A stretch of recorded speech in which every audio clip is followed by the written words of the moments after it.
এখানে বুট আর হচ্ছে বাদাম খাইতেছি। আমার জামাইয়ের এখন রিভিউ নিব। আচ্ছা, তোমার কি পছন্দ, বুট পছন্দ নাকি বাদাম পছন্দ? দুটোই পছন্দ, কিন্তু বাদাম খাইতে অনেক ঝামেলার জন্য বাদাম পছন্দ হওয়া সত্ত্বেও খেতে পারি না। আমার জামাই বলতেছে বাদাম নাকি অনেক ঝামেলা, তো এটা ঝামেলা কি আমি তো বুঝলাম না। ছেলে খেতে হয় খাওয়ার ঝামেলা, এই ঝামেলার জন্য আমি খেতে পছন্দ করি না, এটা মজা লাগে। নাম্বার 1 আলিশা। এরকম আলিশা আপনারা কারা কারা আছেন অবশ্যই কমেন্ট করে জানাবেন। পছন্দ, কিন্তু সিলার ঝামেলায় উনি খায় না, এই জন্য আমি বাদাম খেতে চাই না। তো তাই যে এখন খাইতেছেন কেন? আপনি খাচ্ছেন কেন? খাইতেছি বাদ দেব।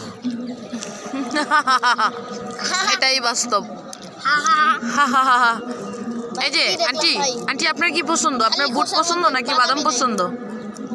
আন্টি, আন্টি আপনার কি পছন্দ, বুট নাকি বাদাম? বুট। তোমার বুট পছন্দ? সত্যি? তাহলে খেয়ে দেখাও তো কিভাবে খাও তুমি বুট। এখান থেকে একটা বুট নিবা, নিয়ে তারপরে মুখের মধ্যে দিবা, দেও মুখে লবণ দিয়ে মুখের মধ্যে দিয়ে তারপরে করে চাবায়ে চাবায়ে চাবায়ে খেয়ে ফেলবো। ইয়াম্মি।